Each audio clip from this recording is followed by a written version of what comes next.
Hello and welcome. I'm Ramesh Ramachandran and you're watching Newsnight on DD India, your primetime destination for news and bespoke analysis. It's good to see you again. Right, on the show tonight, India extends a guarantee on bank loans to health and tourism sectors, waives visa fee for the first 500,000 foreign tourists. Finance Minister Nirmala Sitharaman says the government will extend benefits from the free food grain program for poor people. Also announces an extra $3 billion for setting up pediatric beds and facilities in hospitals as part of a set of measures for reviving the economy battered by a severe second wave of COVID-19. Also on the show, 323 million vaccine doses and counting. That's how many vaccines India has administered so far. It's a significant milestone. No other country has administered so many vaccines. What's more, India overtakes the US in number of vaccinations. Plus, updates from India and the world, all that and much, much more coming up over the next 1 hour. But first, as always, the headlines. Finance Minister Nirmala Sitharaman unveils a 6.28 lakh crore package to revive COVID-hit Indian economy, announces relief measures for the small-scale industry, tourism and agriculture, 2.5 million people to benefit from loans of up to 1.25 lakh rupees.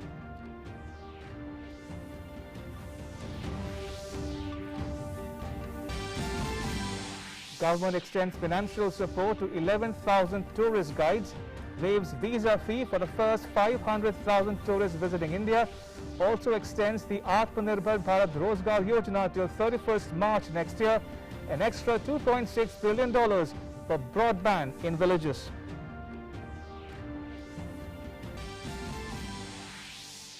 Prime Minister Modi says measures announced by the Finance Minister will enhance public health facilities, especially in underserved areas, boost private investment in medical infrastructure and augment critical human resources. Union Health Minister Dr. Harshvardhan addresses the 29th meeting of Group of Ministers, says there is a steady decline in new COVID-19 infections, adds government is fully vigilant and closely monitoring the Delta Plus variant cases in 12 states.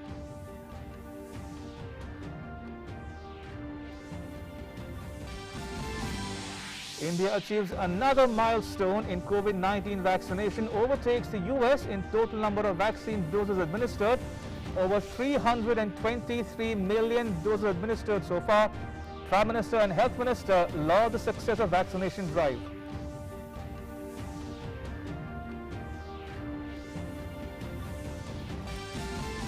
Defence Minister Rajnath Singh inaugurates 63 infrastructure projects built by the Border Roads Organisation, appreciates the BRO's role in improving connectivity, interacts with troops deployed in Ladakh region. And in sports, Olympic-bound Rahi Sarnabad wins the women's 25-meter pistol gold medal at the World Shooting Championships. It's India's first gold in the ongoing edition after the country secured 1 silver and 2 bronze medals earlier.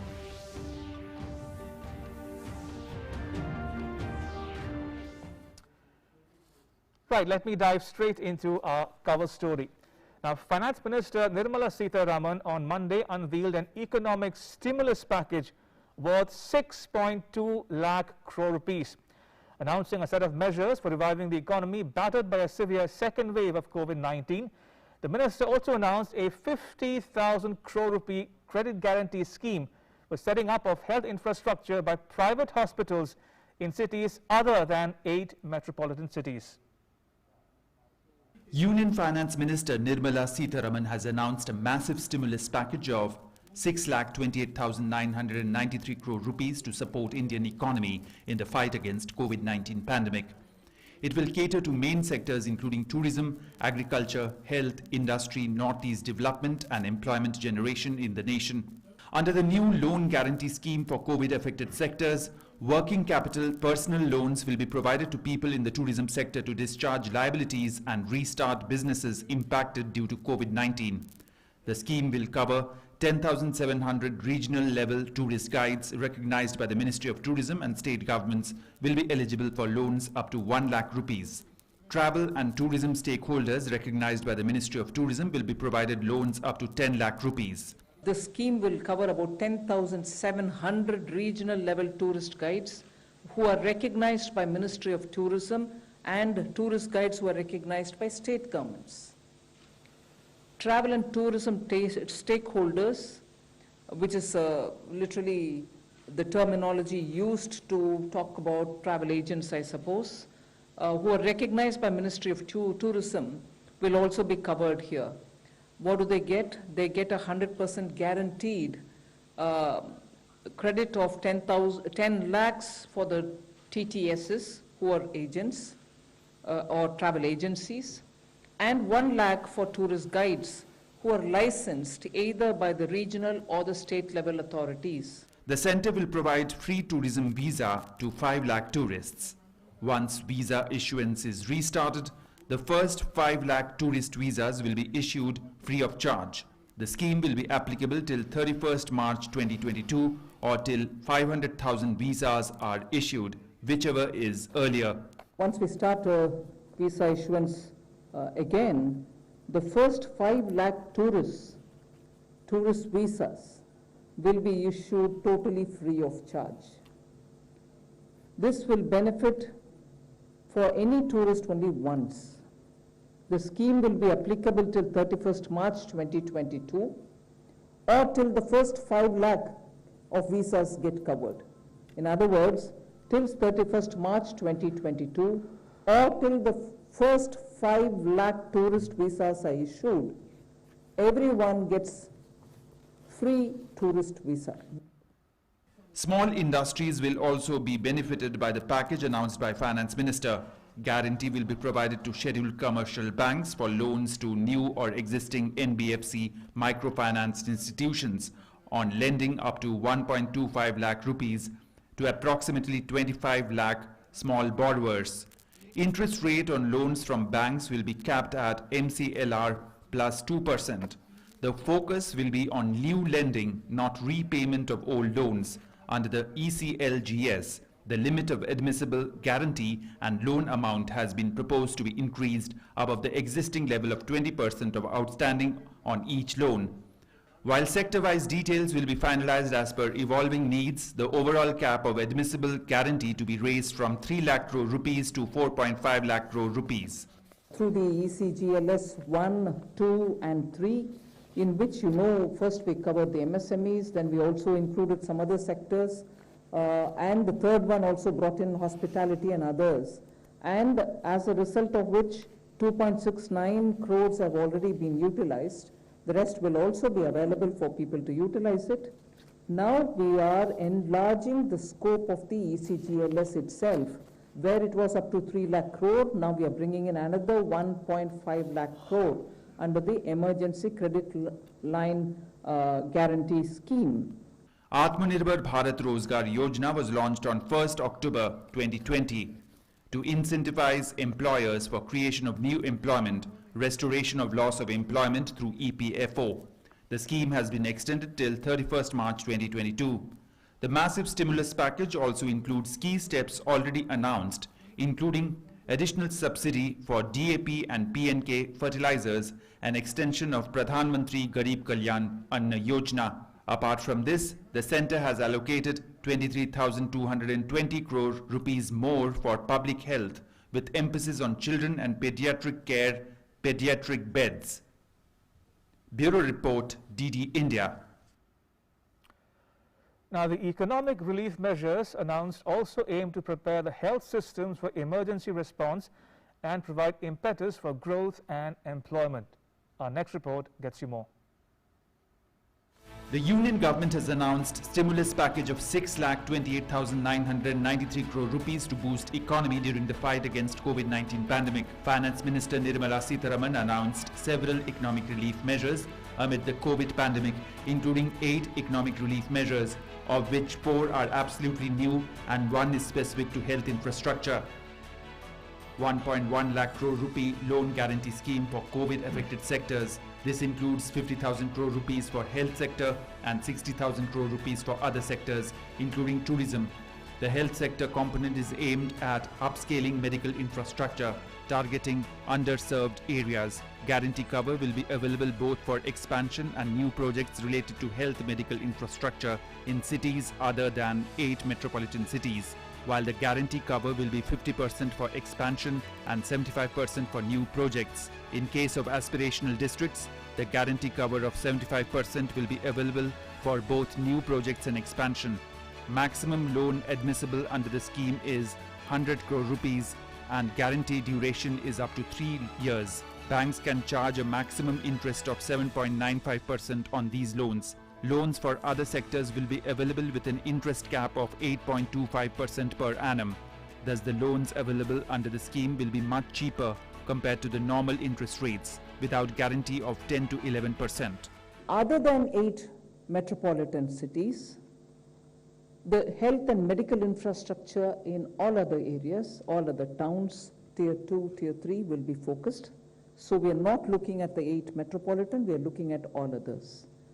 Here the guarantee coverage will be for projects which are totally new up to 75% coverage, and projects which are only expansion will get 50% coverage. The loan which will be given will be to a maximum amount of 100 crores. This guarantee will last for 3 years, and the interest rate for this health sector is about 7.5. It's capped at 7.95%. A new scheme for strengthening public health infrastructure and human resources with an outlay of 23,220 crore rupees was also announced. The new scheme will focus on short-term emergency preparedness with special emphasis on children and pediatric care, pediatric beds.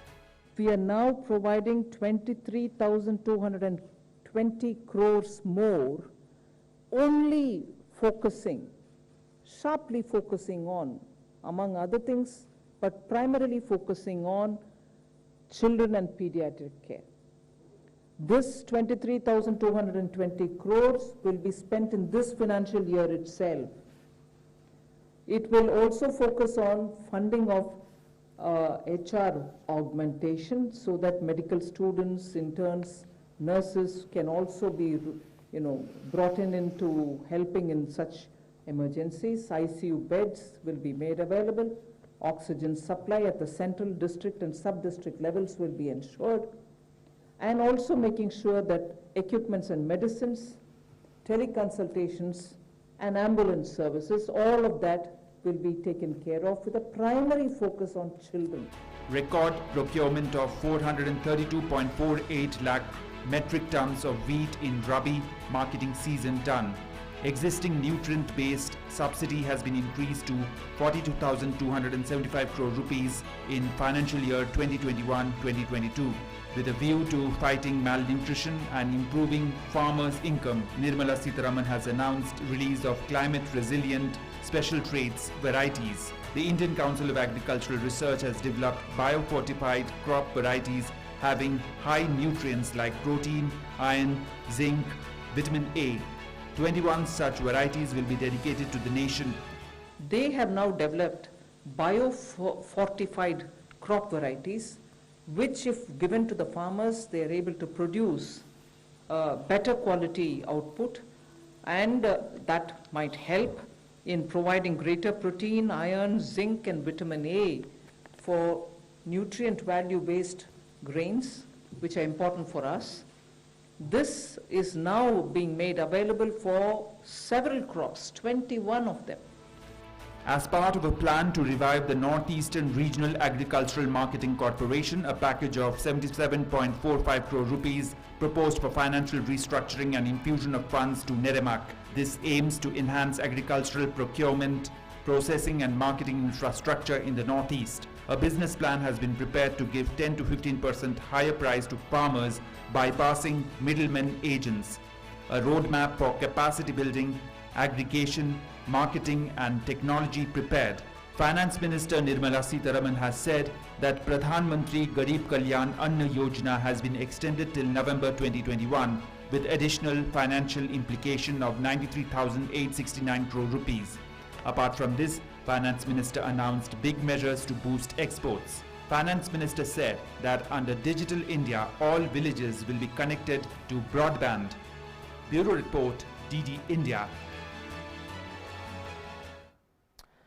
And Prime Minister Narendra Modi said that the measures announced will help to stimulate economic activities.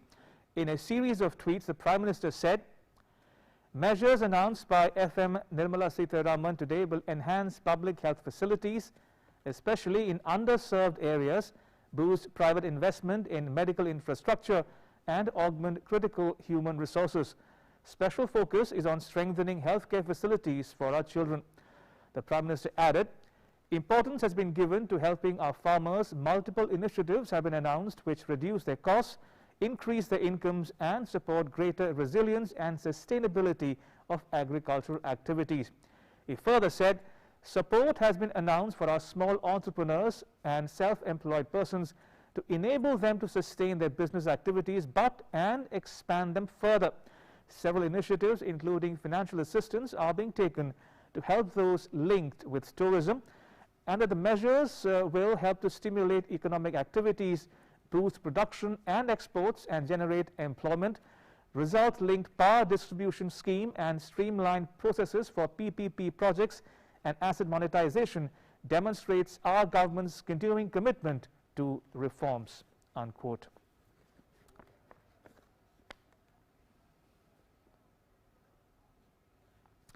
Let me recap again for the benefit of you, the viewer, the 15 or 20 points from the Minister's announcements this afternoon.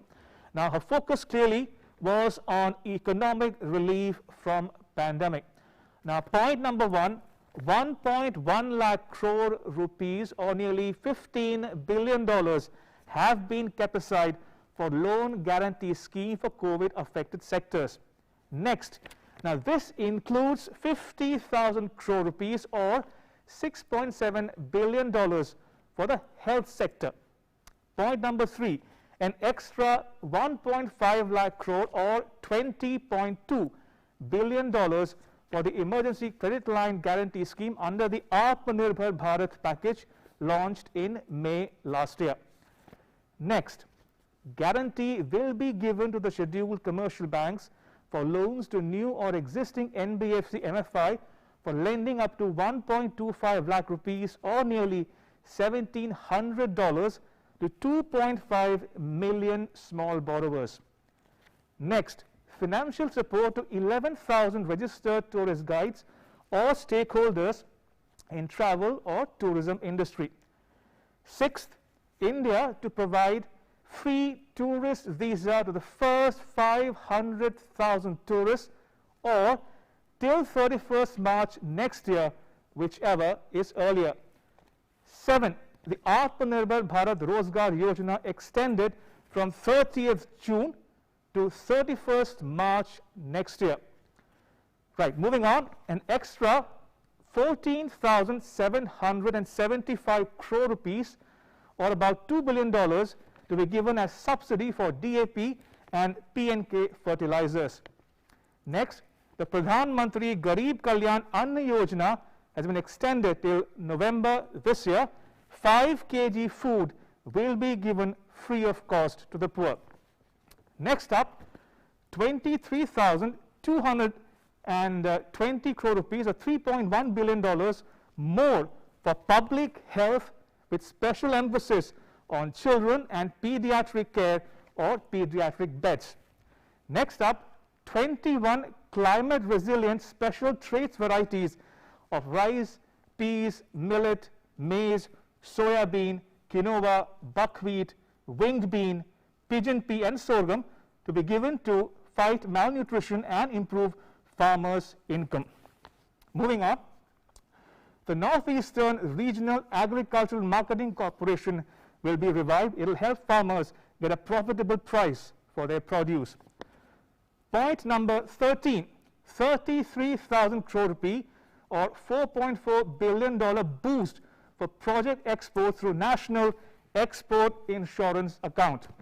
And moving on, 88,000 crore rupee or $11.8 billion boost to export insurance cover. And also moving on, an extra 19,041 crore rupees or $2.6 billion for broadband to each village through BharatNet PPP model. 16, extension of tenure of production linked incentive scheme for large scale electronics manufacturing. And moving on, 3.03 lakh crore rupees or nearly $41 billion for reform based result linked power distribution scheme. And last but not the least, new streamlined process for PPP projects and asset monetization. Right, so that in a nutshell were some of the highlights of the minister's announcements earlier this afternoon. When we come back from the break, we'll have guests over for discussion on why these announcements are important for you. Keep watching Newsnight. Don't go anywhere. Your window to rising India. India's voice on global platforms. Latest news from India and around the world. In-depth analysis of global headlines. Watch DD India in your country. Available for downlink in all Southeast Asian countries. STTV broadcast is available through the satellite GSAT 17 at 93.5 degrees east. HDTV broadcast is available through the satellite GSAT 10 at 83 degrees east. For technical details, scan here. Switch to DD India now.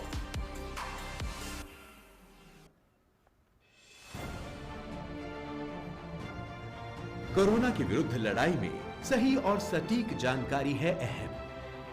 भ्रामक प्रचार को दूर करने और लोगों की शंकाओं के समाधान के लिए दूरदर्शन ला रहा है विशिष्ट डॉक्टरों की राय अपने डॉक्टर स्पीक कार्यक्रम में हर रोज दोपहर 3 से 4 बजे डीडी न्यूज और डीडी इंडिया पर। अपने सवालों के लिए डायल करें 011-233-87-031।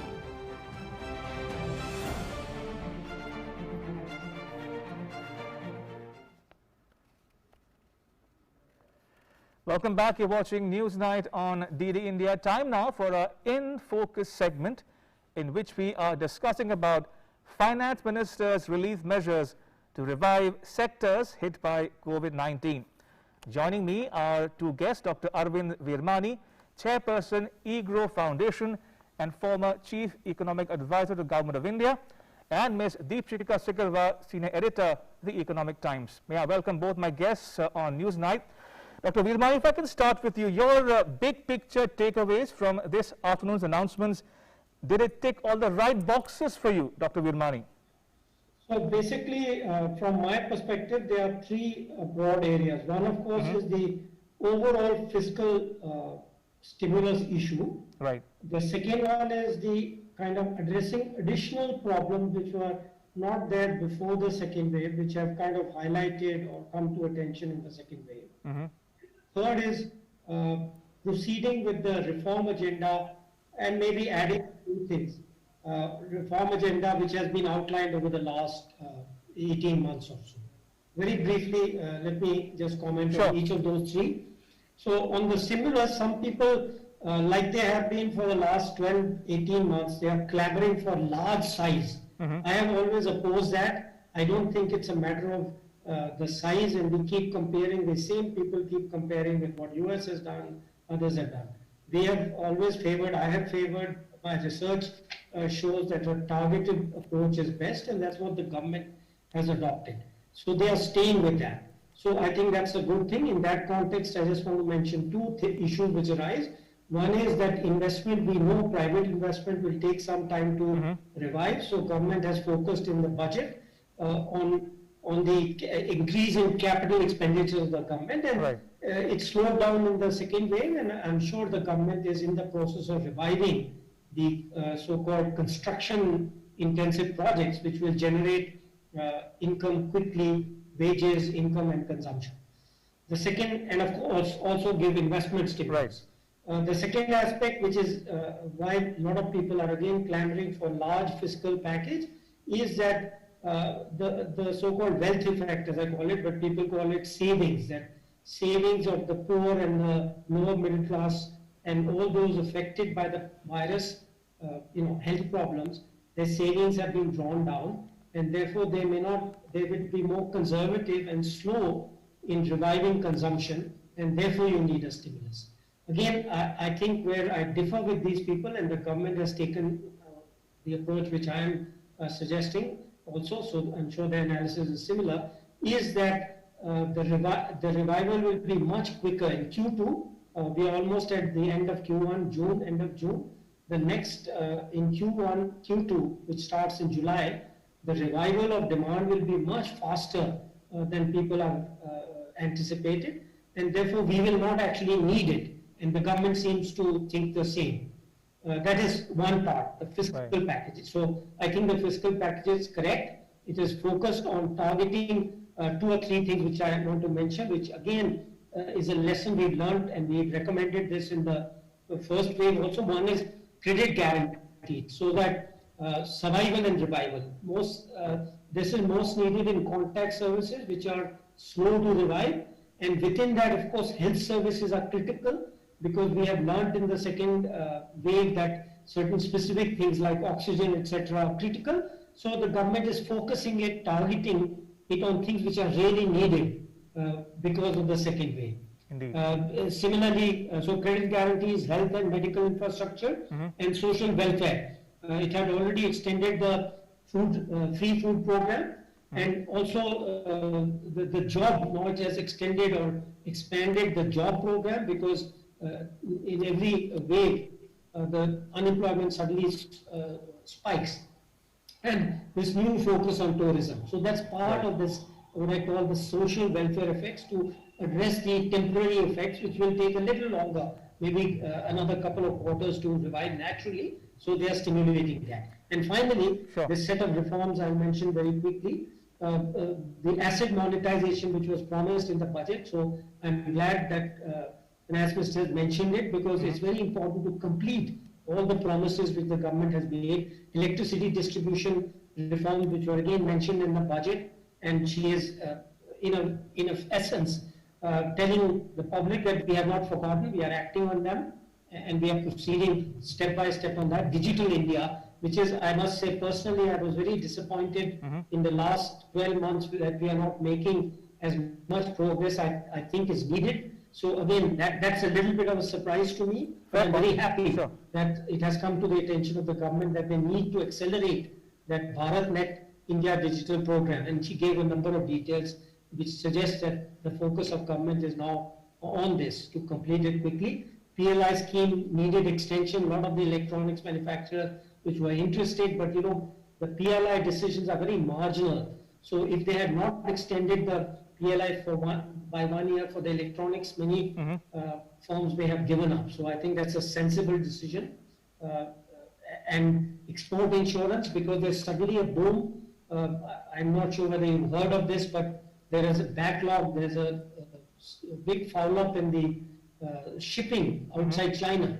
So that in addition to any other measures like supply chain diversification, is again driving demand from US particularly, and perhaps also from EU towards India. So the government has taken note of that and is trying to improve the insurance part of it to help.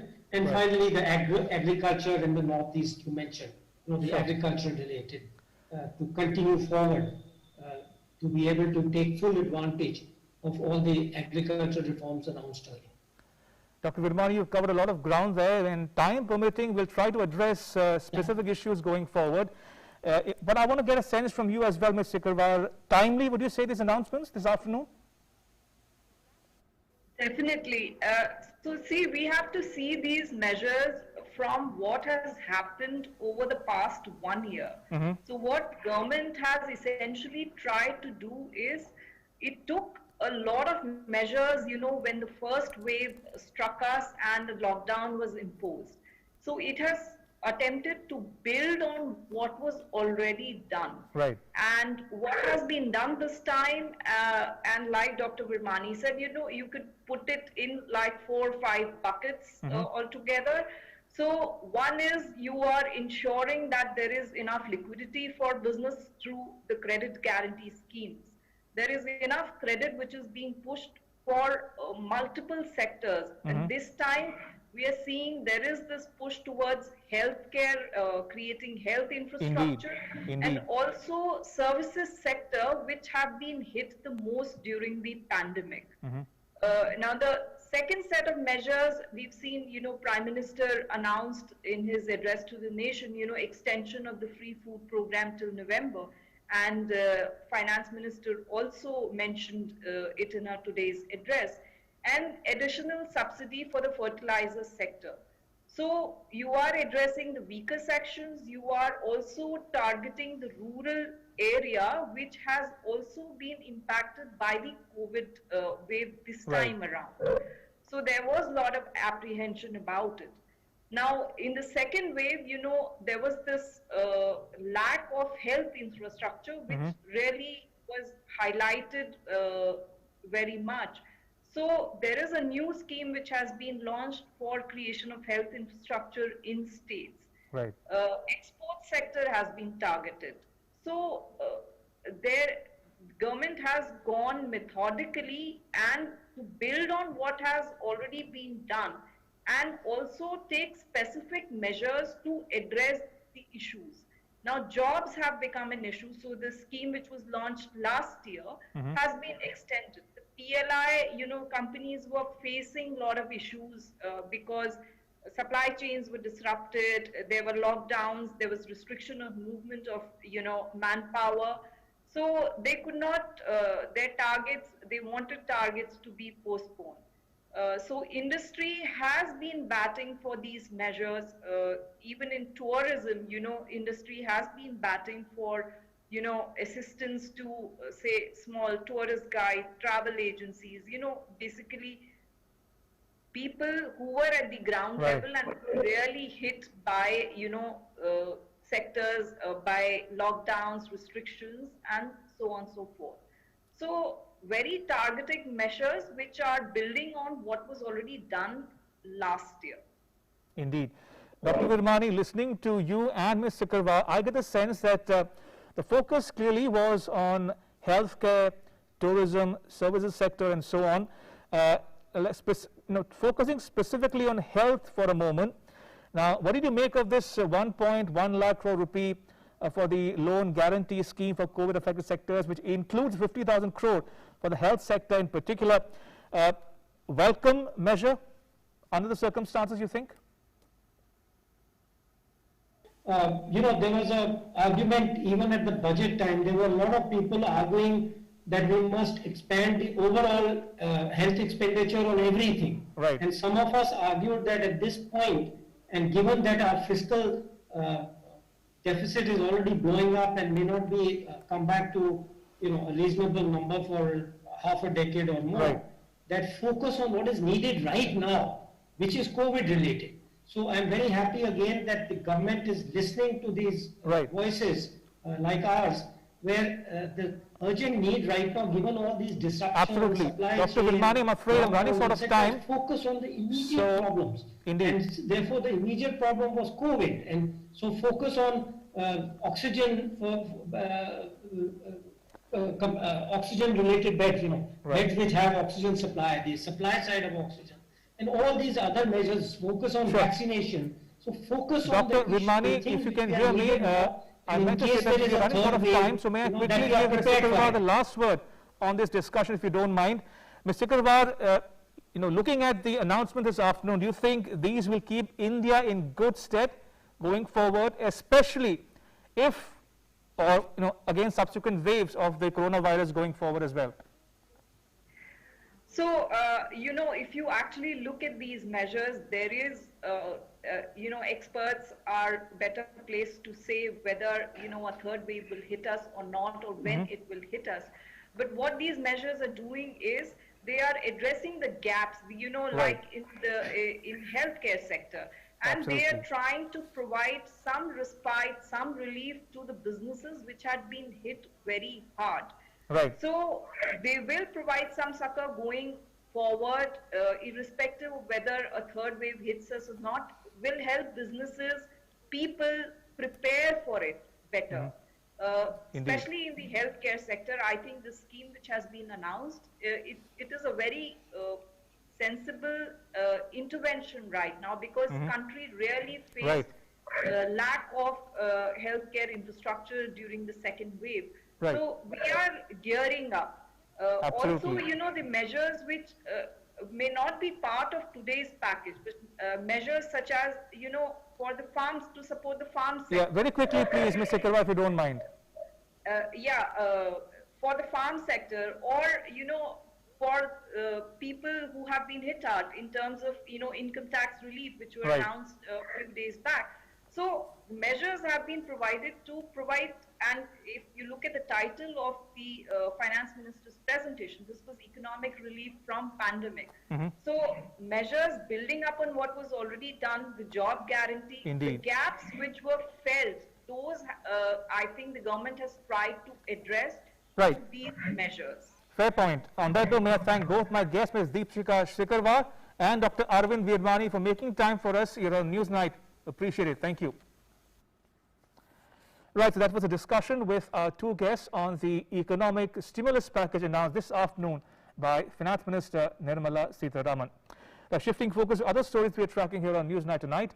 India achieves another milestone in COVID vaccination. India overtakes the US in total vaccinations administered so far.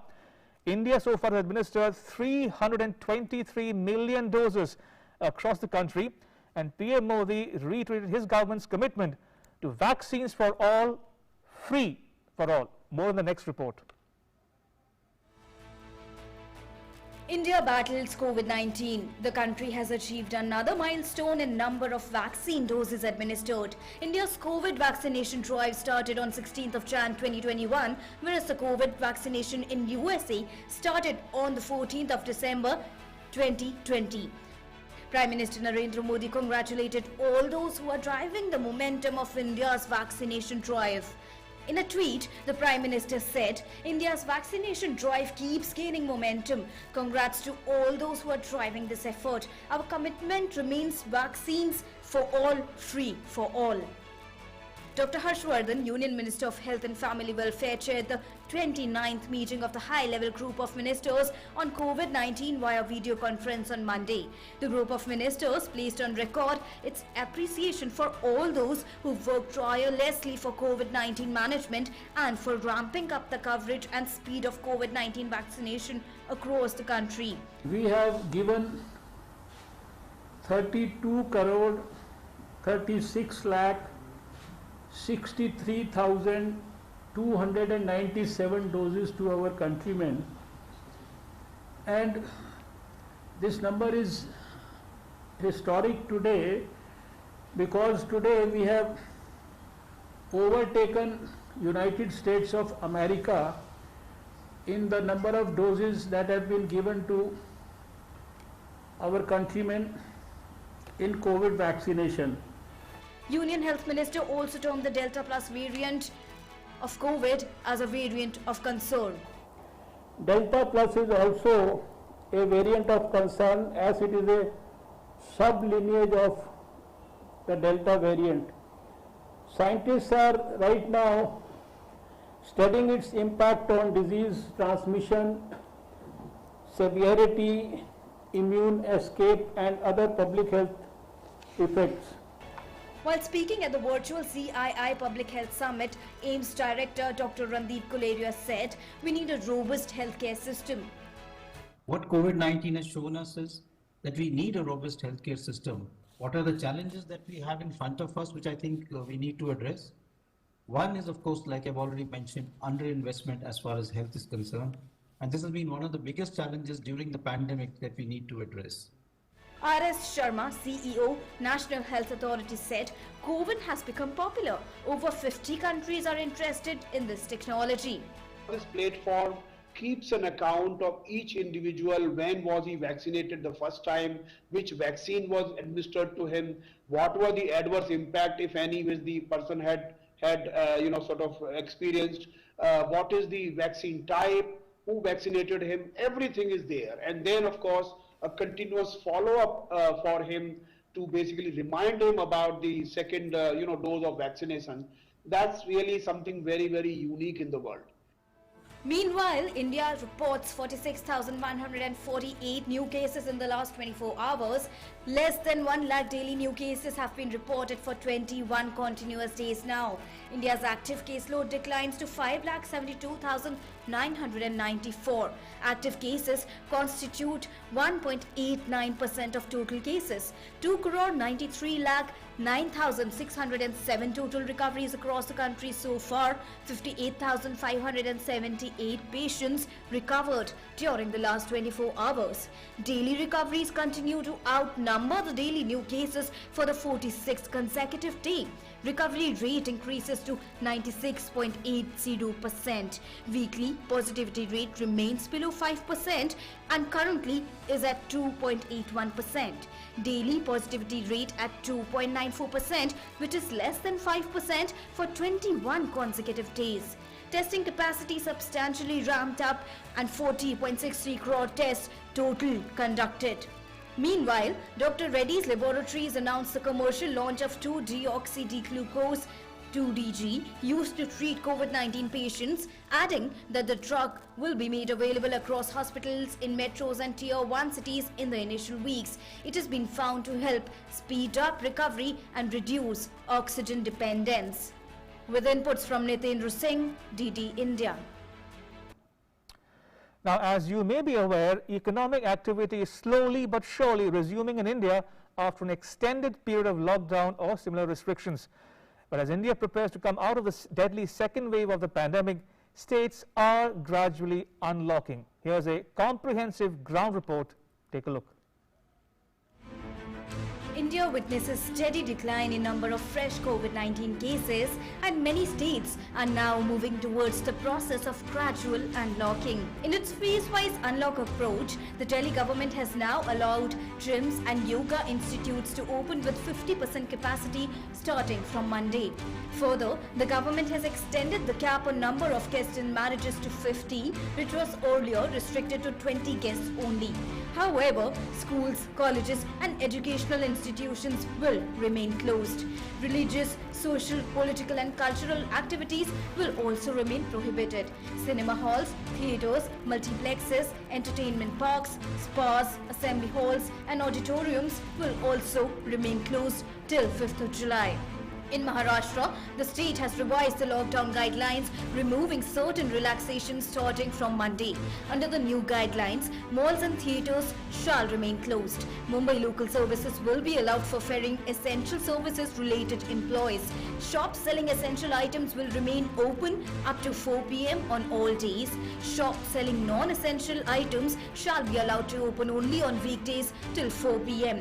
Restaurants will be allowed to operate till 4 p.m. and only takeaways are allowed post the permissible time. Government offices will operate with 50% capacity, while private offices are allowed to function till 4 p.m. In addition to this, Section 144 will remain imposed across the state. In Rajasthan, Ajmer Sharif Dargah has reopened for devotees. On Monday, devotees were seen in the temple offering prayers while following COVID-19 protocols. Similar scenes were witnessed in Madhya Pradesh as the state opened door of the famous Mahakaleshwar temple for devotees. As per the latest guideline, the temple will now remain open for devotees from 6 a.m. to 8 p.m. daily. Devotees will be required to bring either a negative RT-PCR report of not older than 48 hours or a vaccination certificate to get entry into the temple. A slot of 500 devotees will be allowed to enter at a time, while in total 3,500 devotees will be allowed to enter the temple premises per day. However, devotees will not be allowed to participate in the Bhasm and Shayan Aarti. In Andhra Pradesh, curfew has been relaxed across 8 districts of the state where the positivity rate is less than 5%. Liquor shops, restaurants and other non-essential shops will remain closed from 9 p.m. The current relaxation guidelines will remain in effect till the 7th of July. In Goa, those who've taken both the shots will only be allowed to enter the state. Both the vaccination जिन्होंने लिया है, fully vaccinated certificate है, उनको आने के लिए, अभी हम टूरिस्ट नहीं बोल रहे, जो बिजनेस के वास्ते, बाकी वास्ते जो गोवा में आ रहा है, उनको आने के लिए हम अलाउ करें.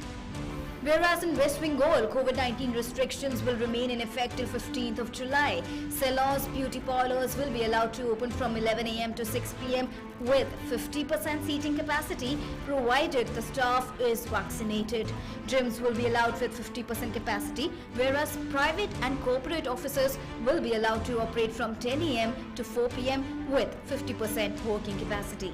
As the cases continue to decline while the vaccination process pieces up across the country, it is the responsibility of each one of us to not let our guards lower down to strengthen our fight against COVID-19.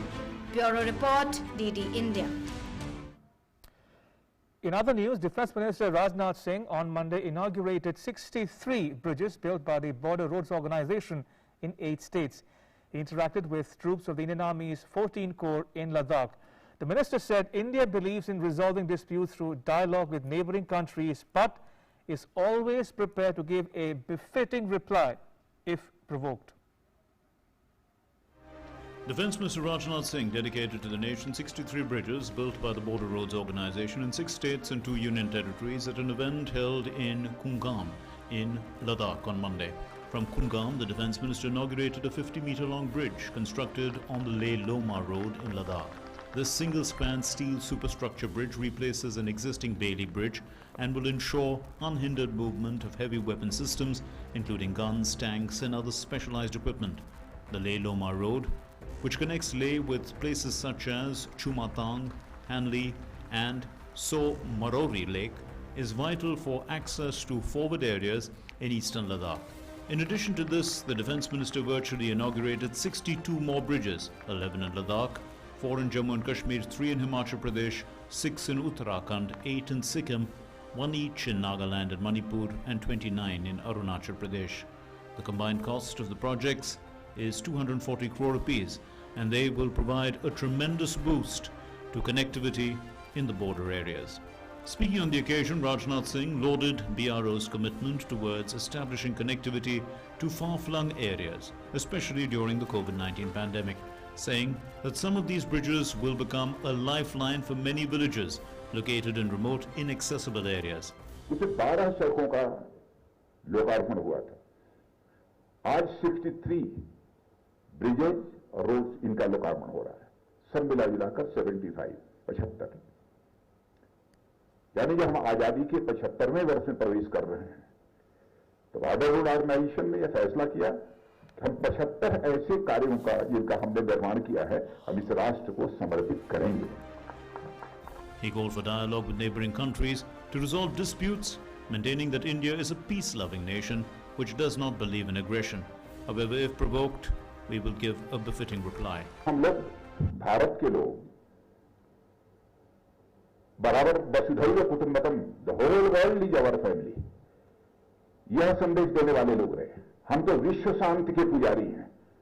हम केवल अपने ही देश में शांति चाहने वालों लोगों में नहीं रहे हैं, बल्कि विश्व शांति के हम पुजारी रहे हैं। भारत ने आज तक दुनिया के किसी देश पर न तो कभी आक्रमण किया है, और दुनिया के किसी एक देश की 1 इंच जमीन पर भारत ने कब्जा किया। यह भारत का चरित्र है। पड़ोसियों को भी सोचना पड़ेगा। सदियों से हम पड़ोसी हैं, सदियों तक हम पड़ोसी रहेंगे। क्या जिन मुद्दों को लेकर विवाद है उसका कोई अस्थायी समाधान नहीं निकाला जा सकता? बातचीत के द्वारा अस्थायी समाधान नहीं निकल सकता। On the government's decision to bifurcate Jammu and Kashmir and Ladakh as 2 separate union territories, the Defence Minister stated that the strong and visionary steps have bolstered national unity, led to major reduction in terrorist activities sponsored from outside, and opened new avenues for the socio-economic development of the people. सरकार ने 2 साल पहले एक ऐतिहासिक फैसला किया है। जम्मू कश्मीर भी यूनियन टेरिटरी बन गया, लद्दाख भी अलग से यूनियन टेरिटरी बना है। अब यह यूनियन टेरिटरी बनाने की जरूरत क्यों पड़ी? बहुत सारे कारण हो सकते हैं, लेकिन प्रमुख रूप से 2 कारण, आतंकवाद और सोशियो इकोनॉमिक डेवलपमेंट का अभाव। 2 प्रमुख चीजें। चाहे सेंट्रल गवर्नमेंट का जितना भी असिस्टेंस मिल जाए और जिस हद तक सोशियो इकोनॉमिक डेवलपमेंट होना चाहिए था, नहीं हो पाता। Rajnath Singh said that Prime Minister Narendra Modi wants political processes to start in Jammu and Kashmir and in Ladakh. He added that soon the Prime Minister will talk to people of Ladakh. इस UT और जम्मू कश्मीर और लद्दाख में हमारे प्रधानमंत्री जी, अब पहले हमारे प्रधानमंत्री जी की मंशा पर लोग सवाल या निशान इधर के लोग कुछ लोगों ने लगाना शुरू किया। वेस्टेड इंटरेस्ट था, वेस्टेड पॉलिटिकल इंटरेस्ट। लेकिन वो चाहते हैं कि जम्मू कश्मीर में भी पॉलिटिकल प्रोसेस प्रारंभ हो, लद्दाख में भी पॉलिटिकल प्रोसेस प्रारंभ हो, और यहां भी वो बात करने वाले हैं। जम्मू कश्मीर के लोगों से उन्होंने बातचीत की है। लंबे समय तक यही स्थिति बनी रहे, ये हम लोग नहीं चाहते। The Defence Minister interacted with officers and jawans of the Indian Army's 14th Corps at Crore military station in Ladakh. He paid rich tributes to the brave jawans who laid down their lives in the service of the nation during the Galwan Valley incident in 2020, saying that the country will never forget their supreme sacrifice. He lauded the exemplary courage displayed by the Indian Army during the incident and stated that the nation is proud of its armed forces. The Defence Minister commended the 14th Corps for their invaluable contribution during the 1965 Indo-Pak War as well as the 1999 Kargil War. With inputs from Sudhir Yadav and Nandita Dagar, DD India. Right, let's now get you up to date with international news in our World Wrap segment. Swedish Prime Minister Stefan Löfven said on Monday he was resigning, handing the Speaker of Parliament the job of finding a new premier.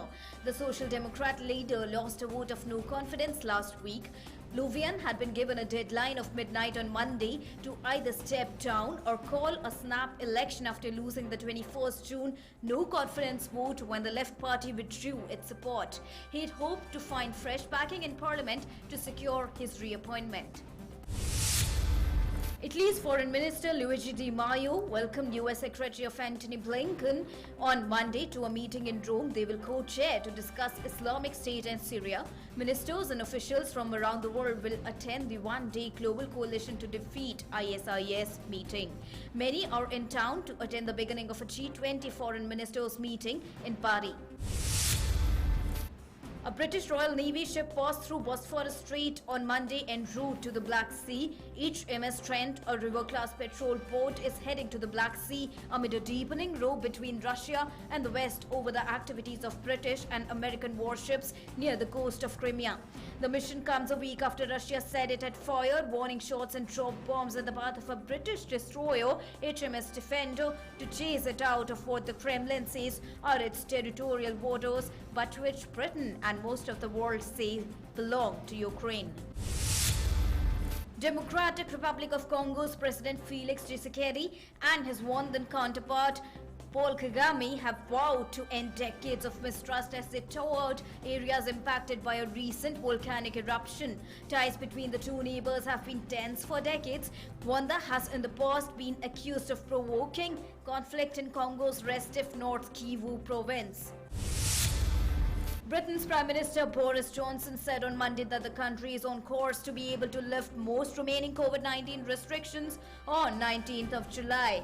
Johnson, whose government is again under fire, the resignation of his health minister Matt Hancock for breaking the restrictions, had hoped to unlock Britain's economy last week. But with coronavirus cases rising, driven largely by the more transmissible Delta variant, the government postponed the date until 19th of July.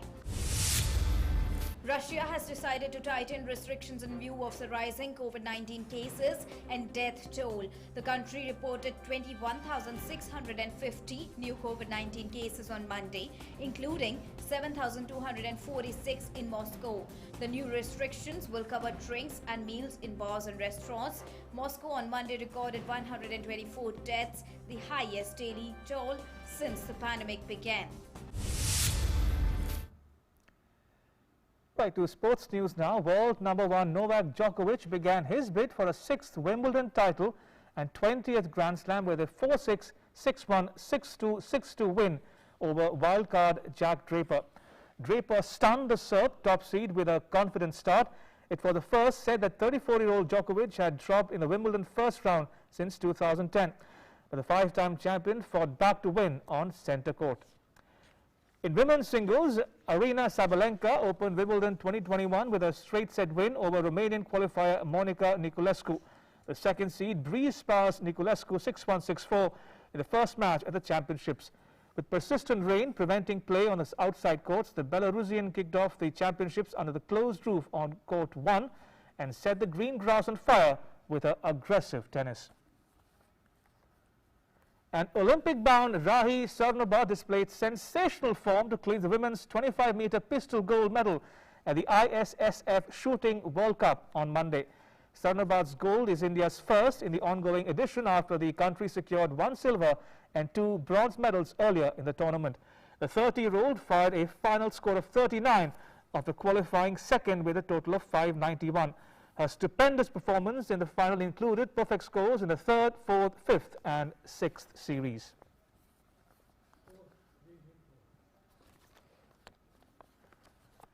And with that, it's a wrap. But news continues here on DD India. You can catch all the latest updates on our social media, mobile and digital platforms. Remember, wear a mask, preferably 2 like I'm wearing now.